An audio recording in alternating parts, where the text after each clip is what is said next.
Thank you so much, Rajesh, and good morning. And I hope yesterday you all weren't completely rained out, and thank you all for coming.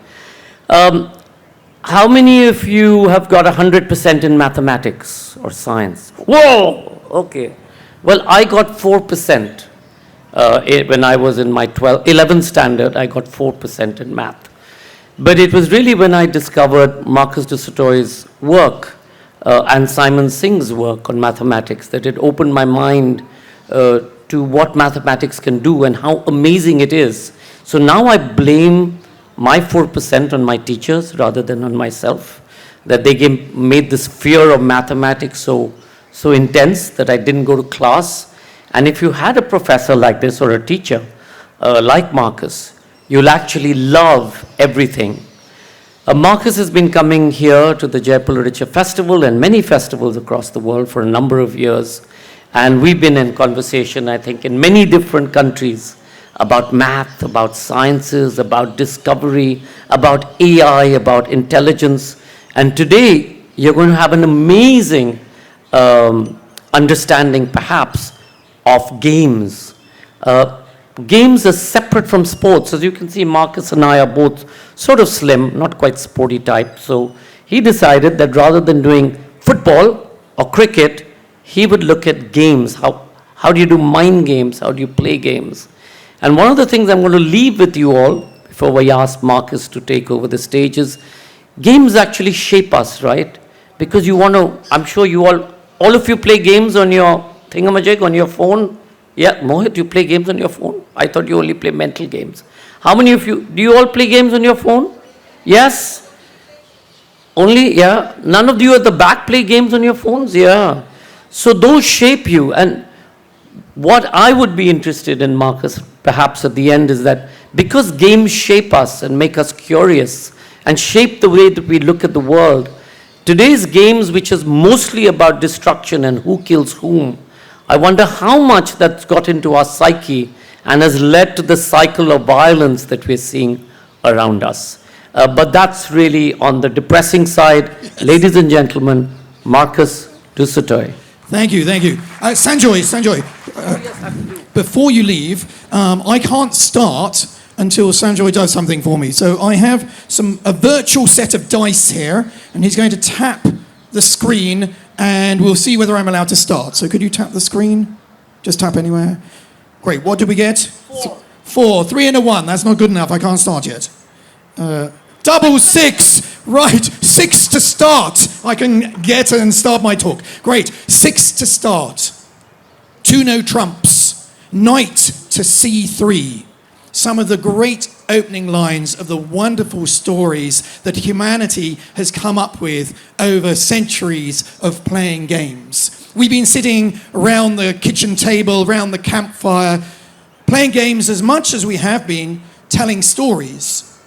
Here we are at a literature festival. Why am I talking about games? Well, I think that games and stories have a lot in common.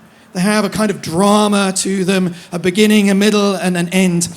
But I think games are a little bit special because a story might make you feel sad by the end of the story, but a game can make you feel quite guilty about what you did in the game.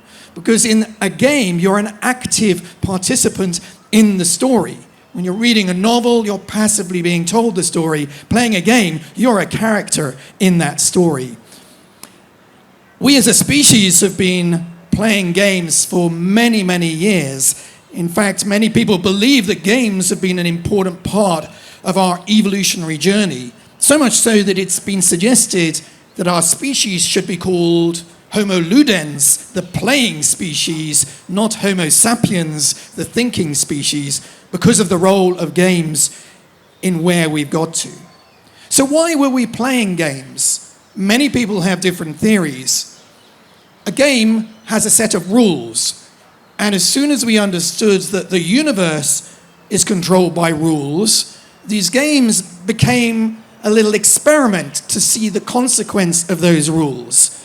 So a thought is, as soon as we realized the universe has a kind of science and rules to it, we started playing games to explore those rules. Others said, actually, it's about getting to know each other. For me, games are about playing as a family, playing as friends. It's important to play a game with other people.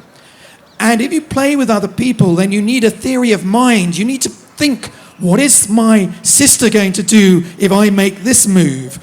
And so playing games actually implies a theory of mind. You understand that there's a mind of the other, and you've got to think how that other mind is thinking. So games are a way, actually, of getting to know each other. Is the person I'm playing a passive player, an active player, an aggressive player, a mean player? I understand, when I was here a couple of months ago in India, that games are very important in weddings here in India.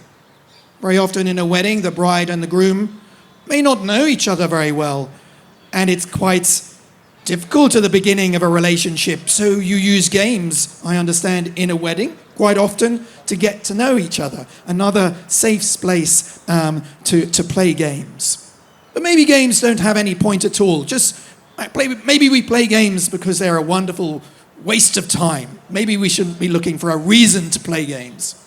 I love games. I'm a big game player. How many people love games here? Wonderful. Look at you all. You wouldn't be here otherwise, would you? But one of the things I love doing is I travel a lot for my work. I visit a lot of different countries over the years that I've been doing mathematics, talking to the mathematicians here in India. But what I love to do, as Sanjoy said, the game you play tells you a lot about who you are. Tell me the game you play, I'll tell you who you are. And so I've been collecting, we'll find out your game later. I've been collecting games whenever I travel. And so I've collected a lot of different games from South America, from China, from Europe and India as well.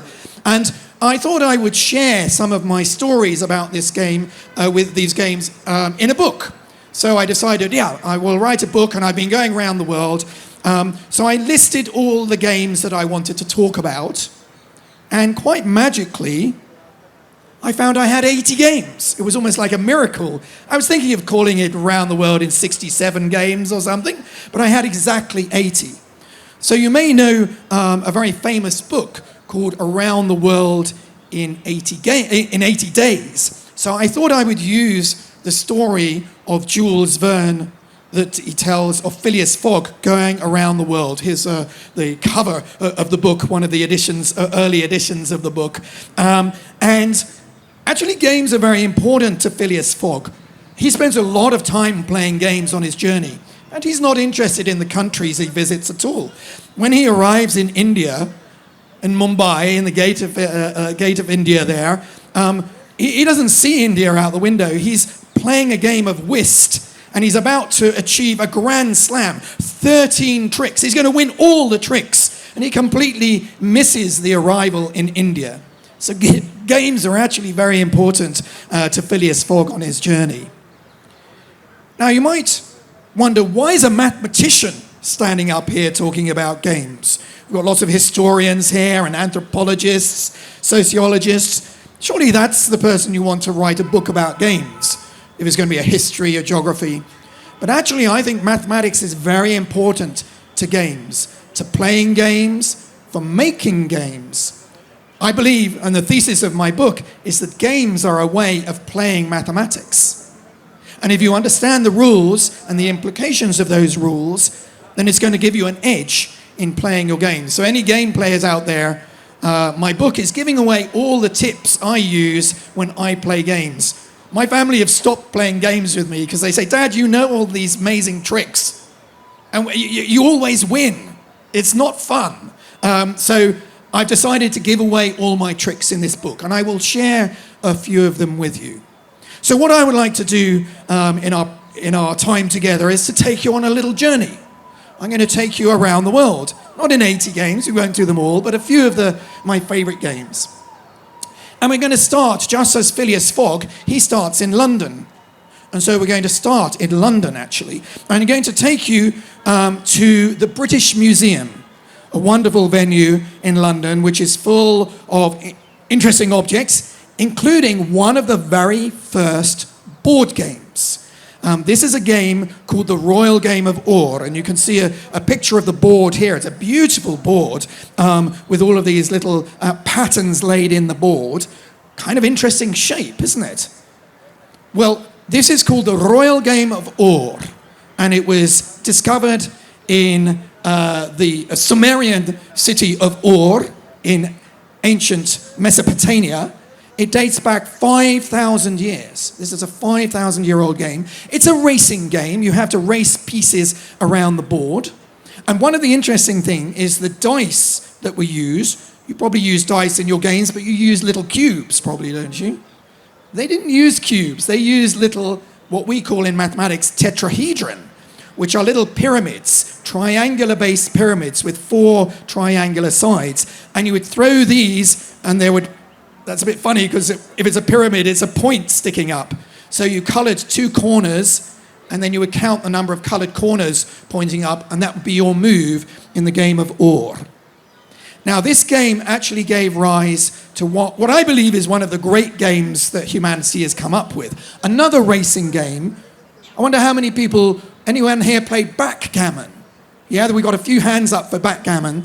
The kids here, if you don't know backgammon, I really recommend this game. It's a wonderful game. Again, a racing game where you have to race your pieces around the board and off the board. But for me, this game actually captures some of the great qualities that I think you're looking for in a good game. What makes a good game? What makes a good game? So here are my 6 conditions that I think make a great game. The game shouldn't finish before it starts. Now, what do I mean by that? Well, sometimes if a player is too good, there's no way you're going to beat them. So for something like chess, I think chess is a wonderful game, and we'll talk a little bit about it. But actually, when I play, I'm not a very great chess player, but if I play somebody who knows how to play chess well, generally they always win. I mean, for example, Garry Kasparov, the great chess player of all time, against Donald Trump would not be an interesting game. That game has finished before it even starts. You know who's going to win. So I think it's quite important, and a lot of games are actually solved, so we know what the first move that wins you the game. Noughts and crosses. If you know how to play noughts and crosses, that becomes a boring game because you know it's going to end in a draw. Second, it shouldn't finish before it ends. What do I mean by that? Well, I think it's very important as you're playing a game that you don't know who's going to win right up to the last moment. How many people play Monopoly here? Is anyone? There you are, lots of Monopoly players. Any Monopoly amongst the kids here? I think Monopoly is the worst game ever. I really do. I don't know why it's everyone's game of choice. And that is a game that finishes before it ends. Because about a third of the way through, you know who's going to win. They've got all the property. And then you spend hours then bankrupting you towards the end of the game. It's the most tedious game ever. So it's very important to me that the game should stay exciting right to the last roll of the dice. So for me, I think a game should have a combination of chance and strategy. Chance means that there's a chance that even a first-time player might be able to win. In backgammon, you throw dice to determine how the pieces go around. And if you throw good dice, you have a chance to win. But you also want strategy, because if it's just dice, then you can't express yourself. You want agency. You want to be able to tell your partner who you are. So strategy is also important. And backgammon, even if you get bad throws of the dice, there are clever things you can do to stop the other player moving their pieces. So it's a nice combination of chance and strategy which keeps the game going right to the end. 4, I think it should have simple rules. If I'm still explaining to my family the rules of a board game I've just bought after 2 minutes, they're switching off and going to watch things on Netflix. So I have to be able to explain the game in 2 minutes. And backgammon is very simple. You roll the dice and move the pieces. I learned this game when I was a mathematician in the Middle East, and they play backgammon a lot in the Middle East because it has its origins there. And the Bedouin that I played with, Told me the rules in a minute. I understood them very quickly. But simple rules must give rise to interesting outcomes. So I want complexity to emerge from these simple rules. And that's what I love about backgammon. Every time I play it, it's a different game. That's the trouble with noughts and crosses. It's very quickly the same game over and over again. So I like simple beginnings, but complex outcomes. And finally, it should have a good story to it, which doesn't mean it has to be about knights and monsters and castles, although that is often a good story. Even backgammon has a nice dynamic to it of the setup, a jeopardy in the middle, the final ending. So a good story is also important. Now, what's interesting to me is these 6 conditions actually also, for me, make the best mathematics. Mathematics should come from simplicity, but then give rise to complexity. It should have a story to it. So again, what makes a good game is also, I think, what makes good mathematics. So we've started in London, actually went to the Middle East because London stole all these games from the Middle East. But now we're going to come to my favorite country, which is here in India. I mean, I love coming to India. I think this is the 4th time in a year that I've been here. It's such a wonderful place, partly because you love your mathematics, but also you love your games. And some wonderful games have their origins in this country. Games that I was quite surprised. Games I used to play with my sister that I wasn't quite sure where they came from. One of the games we used to love playing is Snakes and Ladders. Any Snakes and Ladders players here who have? Exactly, we've all played Snakes and Ladders in our time. It's a funny game because it's controlled totally by dice. I used to think I was being very clever when I sent my sister down a snake, and then I got to a ladder and climbed up. Of course, I realize now it wasn't me being clever, it was just chance. But I was very excited to discover Snakes and Ladders began in India. And in fact, they were used by Hindu and Jain philosophy to teach about the impact of good and bad karma. If you see on the screen here, this is a wonderful Snakes and Ladders board that actually we have in our museum in Oxford, the Pitts Rivers Museum. And each of the snakes is labelled by a bad action, like drunkenness. Drunkenness is not a good thing, and it will send you away from the final square. But being good to your neighbour, that will take you nearer to the final square. And what is the final square? It's nirvana, moksha, paradise. You are trying to reach a state of moksha. And if you miss it, it's actually the 68th square. There are always 8 by 9 squares, 72 squares. If you go past moksha, in the games that I played with my sister, you waited until you got the exact score to finish. But this one, you get reborn. Just as Indian philosophy believes you have many lives, you go round and round the Snakes and Ladder board until you reach a state of moksha and nirvana, which is very interesting. Now, there's actually an interesting piece of mathematics that can help you to make a good version of Snakes and Ladders. Because what you want to know is how many rolls of the dice is it going to take? If I put too many snakes, it just takes forever.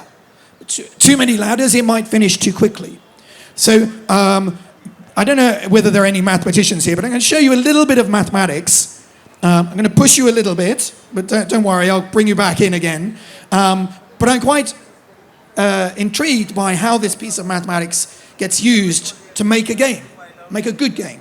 So I've made a little simple Snakes and Ladders board. It just has 9 squares, 1 snake, 1 ladder. How many rolls of the dice will it take to win this game? Well, we teach our undergraduates in Oxford about something called matrices. This is a square array of numbers. And each row of this square array corresponds to a square you're on in the Snakes and Ladders board. And the numbers in the row are the probability from there that you can get to the next squares in the board. So sometimes you'll get sent down a snake, which might mean you can get to 2, even though you're sitting on 6, for example. Well, with this matrix, we can then use a bit of mathematical matrix algebra to calculate that it takes 10 throws of the dice to win this game. This little bit of kit helps us to understand what's the expected number of throws of the dice. These sort of mathematics is used a lot. Google, for example, Sergey Brin and Larry Page, who made Google, they were mathematicians.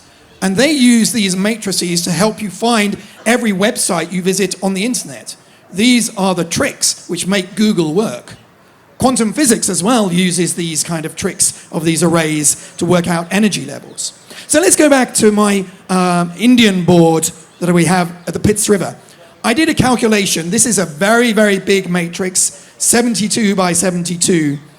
And I found that it took me 59 throws of the dice to reach nirvana, which is quite a long time. So I thought, what happens if I take a snake out and make the game a little bit easier? So I took the little snake. You see on the left-hand side, there's a little snake in the middle. I took that snake out and redid the calculations, and I thought, I should be able to get to nirvana quicker. But actually, I found it took 75 throws of the dice to get to moksha. I was like, this is strange. And I checked my mathematics, but it seemed I took a snake away and it makes it harder to get to the end. I thought, oh, what's going on? And then I realized something. This snake is helping you. Because if you see, there's a very big ladder next to that small little snake, which gets you almost to the end. And that little snake is giving you a second chance at getting to the end. And so if you miss the ladder, go down the snake, you get another chance. So actually the snake is helping you. Now I'm sure the Jain philosophers didn't mean this message, but it means that drunkenness actually might help you to reach moksha. Okay, well that's not a bad message. Anyway, so there's another game that I used to play a lot with my sister. The book's dedicated to my sister because she's the one that I play games with at home. Which is played a lot in cafes around the world. It's Ludo. And Ludo, again, a very beautiful racing game, a bit like the game of Ord, that has its origins here in India. You probably know it as Pachisi. And I found this lovely board that I was in Delhi last year, and I went to the museum, and I found this lovely cloth board which you can roll up, and you have to race around the board and get your pieces home. Emperor Akbar loved this game. He has a Ludo board, a massive Ludo board in his palace that he built, and they used to sit in the middle and throw cowrie shells to go around the board. And women from the harem would be used as the pieces, so they would trot around the board as they threw their dice. One of the great games of all time, which I've already mentioned, is chess. Chess also has its origins, we believe, in India. But I discovered something quite curious about chess, which I didn't know, which is that originally chess was not a two-player game, but a four-player game. There were four armies, and what we would try and do is to conquer the other person's army, and then you would meld it with your own army, which explains why in modern chess you have two castles, two knights, two bishops, because it's two armies that have come together. Not only that, the original version used a dice to decide which piece you were allowed to use. And when gambling was banned, they weren't allowed to use dice. And some bright spark said, well, I suppose we could choose which piece we want on our own without the dice. And it became this pure strategy game we know today. So lots of interesting things. Games are a little bit like animals. They have an evolution. Chess did not have a queen that swept across the board. Chess is imitating warfare. Originally, warfare was hand-to-hand combat. The pieces couldn't move very much. But once you could shoot an arrow across, or a longbow across the field, suddenly bishops, which were elephants, but the Europeans thought the little tusks were a mitre hat, could be sweeping across the board. So the game reflects the way warfare has changed. Not everyone in India likes games, though. The Buddha hated games. And here is a list of games that he banned his followers from playing. Boards with 8 or 10 rows. So chess was definitely out. Imaginary boards. You weren't even allowed to think about chess. Chalked jumping games. Well, that means hopscotch was out. Okay, what else? Removing tiles from a stack. Not allowed to play Jenga either.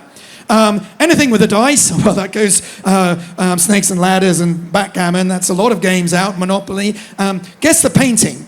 We have a game in England called Pictionary, where you have to draw a picture and you have to say what the name of the picture is. And that they weren't allowed to play anything. Anything with a ball. Well, I actually do love football, and I'm a very happy footballer this morning because Arsenal beat Liverpool last night. But you weren't allowed to play football either. Somersaults, oh, what a kill sport.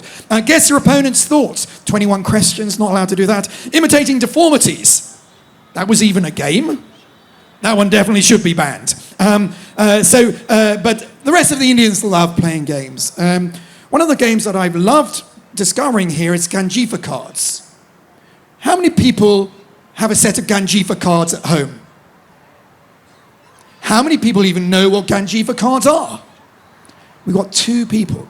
Ganjifa cards are a wonderful Indian invention, a game with these beautiful cards, these little miniatures, a wonderful canvas to express the artistry of the person making these cards. They were beautiful, and they played a game which was rather similar to the one Phileas Fogg played of whist, where you try and capture the other people's cards.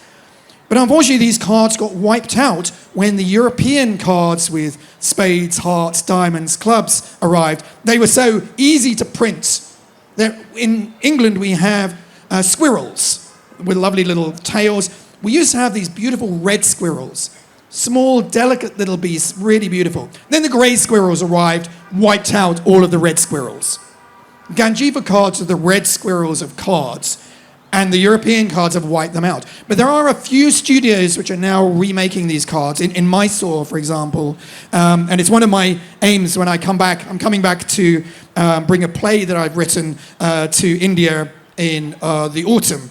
And on our tour around India, I'm going to try and find a studio and to get a set of these cards because they're really beautiful. But if you go to a museum, you'll find these cards there. And they're really, they take a lot of time to make, which is why they couldn't survive against the European cards. What I find interesting is going from one country to another and seeing the differences. So in China, you find very different games. We think maybe China is the origin of card games. Card games for me are amazing. I always take a pack of cards around with me because I think it's almost the greatest invention of humanity. This little pack has so many games in it. You can play so many things with a pack of cards. But there's a set of cards which I discovered when I was in a cafe in China, and the men were sitting around playing these strange oblong cards. And I sat there, couldn't work out the rules. I found a woman who spoke enough English to explain it to me. And what was interesting is that once I understood the rules, I recognized it as a game that I play, but with very different cards. So I play sometimes a game of rummy, where you collect cards. You try to collect 4 aces, or you try and get a run of Jack, Queen, King. This is a kind of version of that. And it's interesting, the difference in the sort of games. In India, people were trying to capture things. They liked capturing somebody else's cards. They liked capturing the pieces on the chessboard. In China, they liked collecting things. So they would collect the cards. They wouldn't capture somebody else's. They would collect the runs. And there's another game where they're collecting Mahjong, a very classic Chinese game. Again, this is a kind of tile version of cards. This is another game where you collect dragons and wins and runs. So a different style of game which is slightly, I would say, less aggressive. And probably the greatest strategy games of all time are chess and Go. Go is a game where you put down black and white stones and you try and surround the territory or the army of the other person. Again, it's a territory game rather than a battle game. So I think it's interesting to compare different countries. Whilst going around, I have to take boats from one country to another, and I use the boats and the journeys between continents as a chance to explore some of the philosophy of games. Why do we play games? The psychology. And also, for example, game theory. What are the strategies you use? So game theory is a area of economics where we use the playing of games to work out the best strategy for something. In fact, the Nobel Prize for Economics has been awarded 15 times to mathematicians who've understood how to play games well. John Nash, you may know from the film Beautiful Mind, he won a Nobel Prize for his mathematical theories of games. Now, I wanted to play a little game with you, so I want you to turn to the person next to you, and I want you to turn, if you can, to a person you don't know if you have a choice, okay? You probably know each other, do you? Okay, no, you don't know each other, good, right. So the people on the right, I'm going to give you $100, okay? People on the right are getting $100. And then the people on the left, you've got to offer them a deal. You're going to divide the $100 between the two of you. And the person on the left who's being offered this has a choice. You can either accept the offer or you can reject it. But if you reject it, I get all the money back. So nobody gets anything. So I want you to just make a decision. The people on the right offer, what are you going to offer? You've got to buy their votes, basically. So make a decision and tell your partner on the left, how much are you going to give them out of the $100? I'll allow you to do a little discussion. How much are you going to, how much are you going to get? This is called the ultimatum game. I got 50. Okay, so good. We got an interesting first example. This lady here offered 50, half of it. Now, who would accept 50 if they were offered it? Everyone, because that's incredibly fair. You know, we got an equal, what a nice person. This is a person you want to know, exactly. Did anyone offer less than 50? Yeah, good. How much did you offer? 49. Okay, and did he accept? He accepted, because that's close enough, isn't it? You know, okay, I don't mind her getting a couple more. What did you offer? 45. Did he accept? Yeah, exactly. Did anyone offer $1? $1? Great. Did they accept? No, they didn't accept. But then you don't get anything. Surely $1 is better than no dollars. So it's interesting. The mathematics says, frankly, this is, you know, here's the game player. He says, look, this person should accept because they'll get nothing. So just accept it. But why didn't he accept? Bloody hell, I'm not going to... He's going to go away with $99? No way. I'm going to punish him. It's worth $1. I'm going to spend $1 to punish him for being so greedy.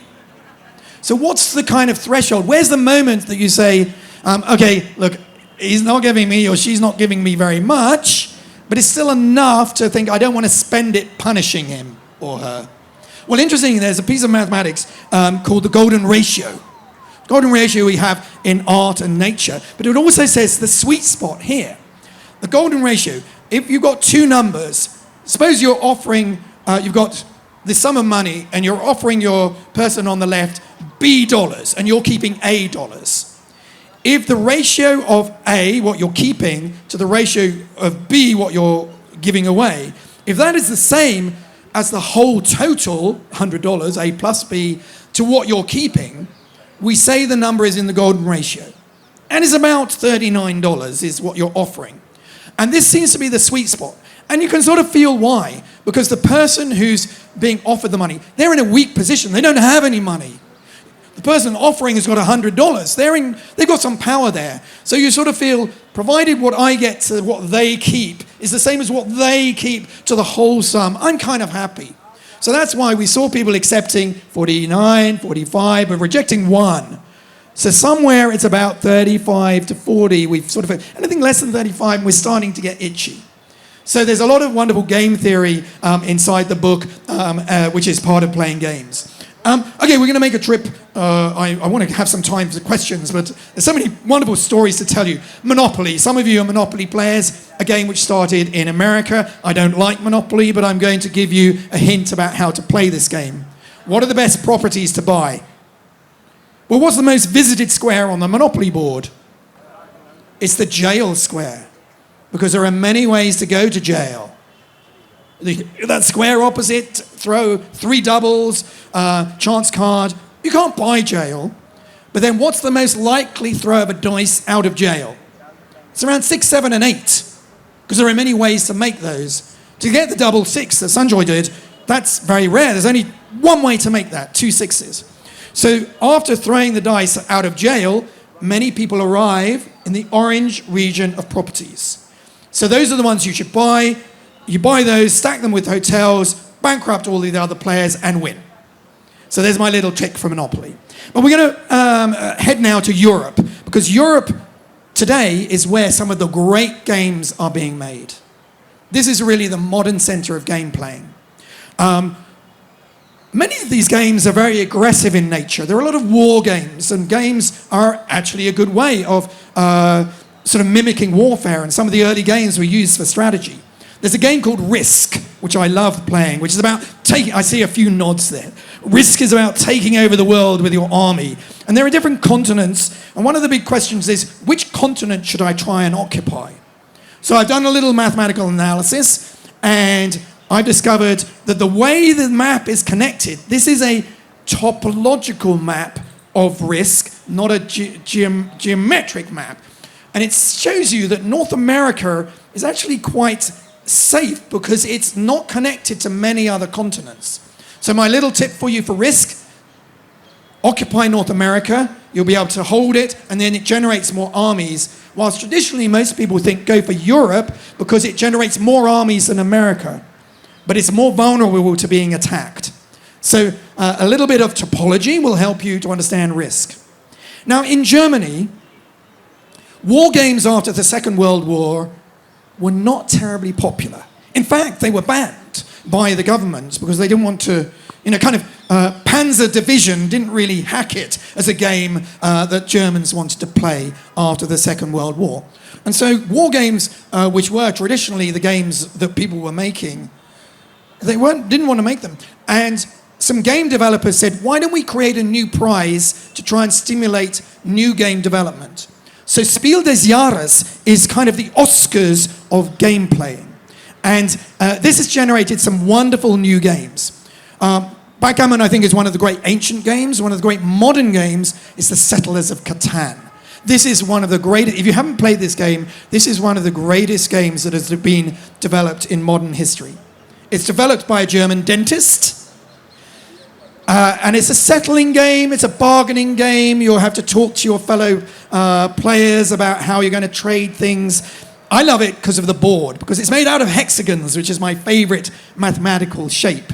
Not only that, you lay the hexagons down differently every time you play the game. So one of my family know that if there's a kind of obscure bit of maths which has nothing to do with winning the game, that is a useful way to distract Dad. So my kids go, oh, I wonder how many ways there are to lay down those hexagons to make different boards. And so when we first played this game, I sat trying to calculate, oh my gosh, so many different ways to put the squares down. I didn't concentrate on winning the game. And for the first time, my kids won because I was doing some distracting bit of mathematics. So mathematics is very important in games. In making games, one of my favorite games that I play with my kid, we call it Dobble, but I think you call it Spot It here, which is the American version. It's wonderful. I've got a set here.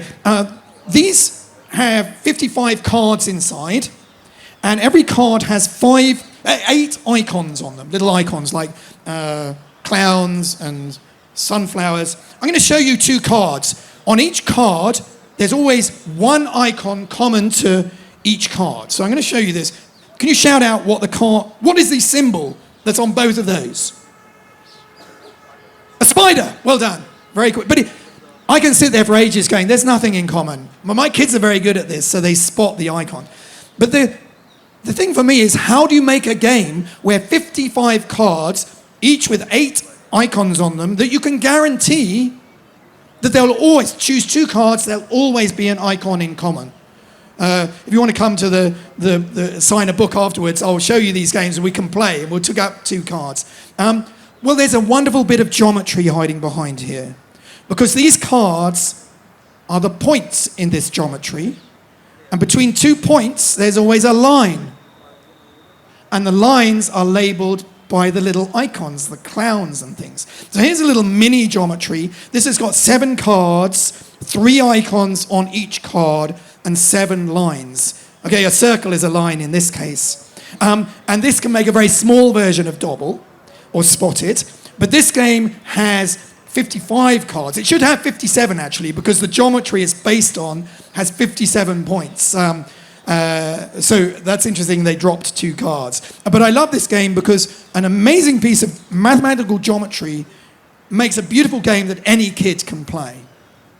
I'm going to end quickly with my favorite, another favorite game, which is actually a game I don't know how to play. It's a game based on a novel. So this is the 80th game in the book. It's a novel by a German writer, Hermann Hesse, The Glass Bead Game. This is a game, a futuristic game. I read this book when I was a student, and I love the sound of the game. To play the game, you have to synthesize knowledge. You have to bring ideas of mathematics and music and history and geography and philosophy together into one story. It is basically like being at JLF. And so when I grew up, I wanted to play this game. It sounded like, yeah, I love mathematics, but I love music as well. I wanted to find a way to bring these together. So I suppose I've been trying to spend my life trying to play this game. And my book is a move in this game. It's a synthesis of ideas from philosophy, from economics, from mathematics to history. But there was something curious. I reread this book for the writing of this book, and I'd forgotten the second half of the book. Halfway through, the Magister Ludi, like the Pope of this game, suddenly realized, why am I playing this game? Why am I spending life playing a game? And he leaves the order, and the other players are like, but you're the great player of this game. And he says, no, I have to live real life. And at some point, when we're playing games, we have to come to the end, put the pieces back in the box, and go back to real life. So I'm almost at the end of my talk, so this is the point at which we have to put our pieces back in the box and return to Jaipur Literary Festival. Thank you very much. Now, I don't know whether we have a time for some questions or whether you would... Yes. Any questions there? We will definitely. Great, we'll start with the gentleman down here, and then we'll go to the gentleman... Oh, we'll have a woman we'll have this woman here, but so we'll start with you. Ultimatum. I'm sure it's been studied extensively in game theory and also then by psychologists. So has there been some study of personalities, the kind of people who reject something at 40 and the kind of people who will take something at 10? Yes, I have. I mean, what's interesting is different countries. So some countries will always split 50-50. It's somehow, the dishonor of not having a fair division. Interestingly, women, and in your case, a woman did offer you a 50-50. There seems to be a feeling of fairness there. Some people are worried about what the further implications beyond the game will be, and so they take that into a factor.